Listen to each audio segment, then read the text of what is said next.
नमस्कार मंडळी, सहर्ष स्वागत आपल्या या चॅनलमध्ये, ज्याचं नाव आहे साई सर्जा ॲस्ट्रो वास्तू.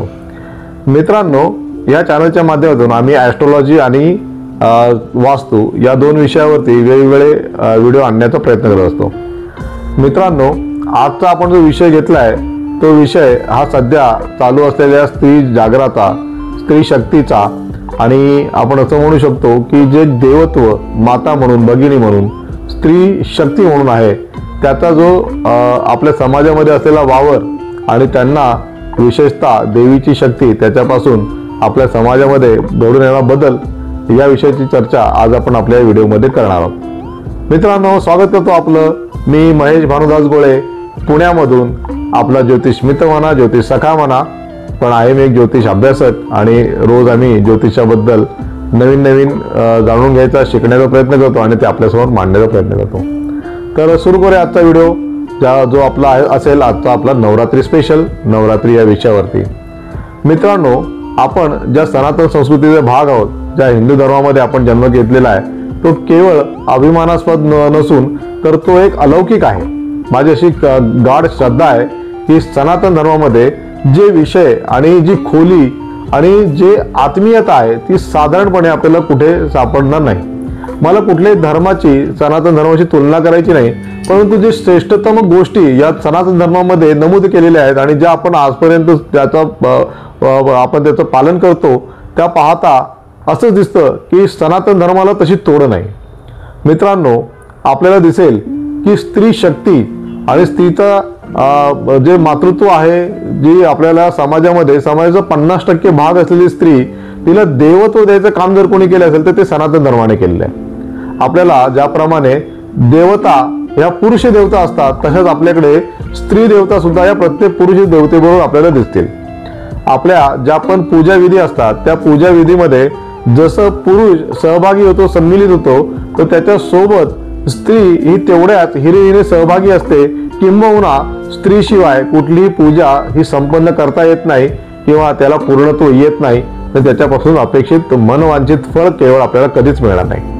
म्हणून आपल्या या सनातन धर्माने आपल्याला या स्त्री शक्तीचा, या मातृत्व शक्तीचा जो एक अभिमान, एक मोठेपणा दिला आहे, तर त्याचा आपण केवळ नित्य आदर करणं अत्यंत आवश्यक आहे.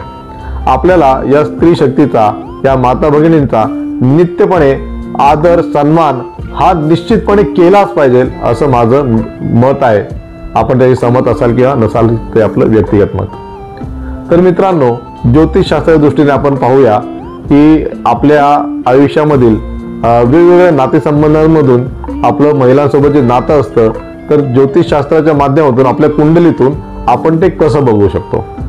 मित्रांनो, आपल्याला आपल्या कुंडलीमध्ये आपली पत्नी जी असते, त्या पत्नीचं साधारणपणे आपल्याशी कशा प्रकारे नातं असेल, तर ते शुक्र या ग्रहाच्या माध्यमातून पाहता येतं.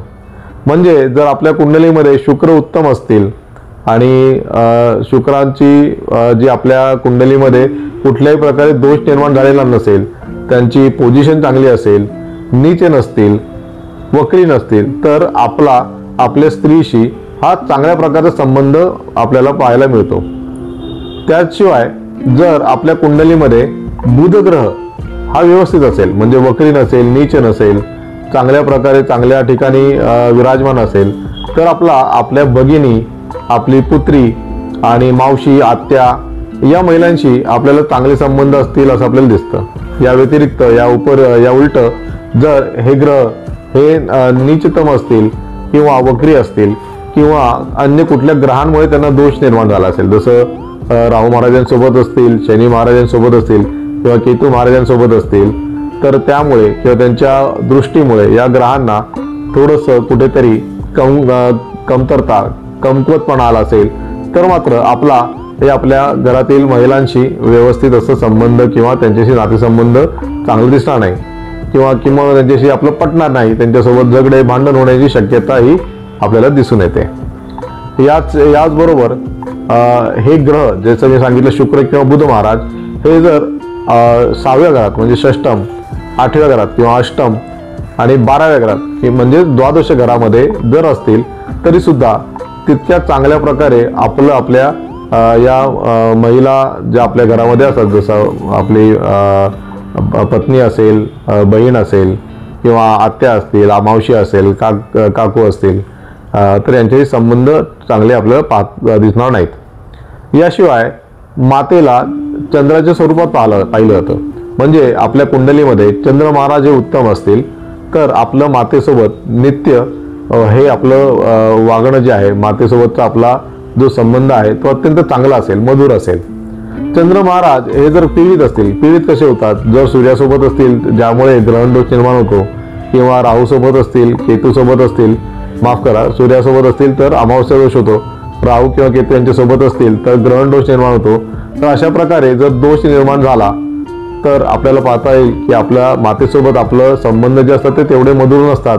बऱ्याचदा आईसोबत पटत नाही, भांडणंही होतात.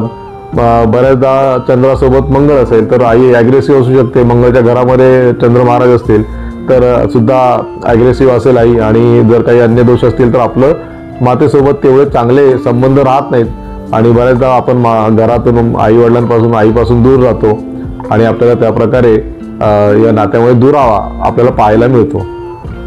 त्याचसोबत जसं मी आधी म्हटलं, चंद्र हे महाराज हे सुद्धा षष्टम, अष्टम किंवा द्वादश म्हणजे 6व्या घरात, 8व्या घरात आणि 12व्या घरात विराजमान असतील तरी सुद्धा आपल्याला असं दिसेल की मातेसोबतचे आपले संबंध तितके चांगले नसतात. बऱ्याचदा समजा अष्टम घरात हे ग्रह असतील, समजा अष्टम शुक्र असेल, अष्टम बुध असेल आणि अष्टम चंद्र असतील तरी सुद्धा त्यांच्यापासून आपल्याला थोडेसे त्रास किंवा त्यांच्यासोबत आपलं नातेसंबंध चांगलं नसणं या गोष्टी सुद्धा अनुभवायला मिळतात. तर मित्रांनो, आपण कळवा की आपल्या कुंडलीमध्ये हे जे ग्रह आहेत ते कशा प्रकारे विराजमान आहेत आणि आपल्या घरातील महिला सदस्यांशी कसं नातं आहे आणि आपण आपलं हे नातं अधिक मधुर कसं बनवता येईल हे सुद्धा आपण सांगा. आपल्याला काही सयासंबंधी प्रश्न असतील तर निश्चितपणे कमेंटमध्ये आम्हाला कळवा. आमचा हा व्हिडिओ आवडला असेल तर याला लाईक करा, आपल्या मित्रांसोबत शेअर करा आणि आमचं हे चॅनल सबस्क्राईब करायला अजिबात विसरू नका. मित्रांनो, देवी माता आपल्याला सुखी, समृद्ध, संपन्न ठेवो. आपल्या सर्व महिला सहकाऱ्यांशी, महिला घरातील कुटुंब सदस्यांशी आपले नातेसंबंध जिव्हाळ्याचे, आत्मीयतेचे, प्रेमाचे असो आणि आपल्याला या महिला घरातील सदस्यांपासून सुद्धा आशीर्वाद मिळो, प्रेम मिळो हीच मी अपेक्षा करतो आणि माता राणीला आपल्या सगळ्यांना सुखात ठेवण्यासाठी विनंती करतो आणि हा व्हिडिओ संपवतो. धन्यवाद. जय माता दी.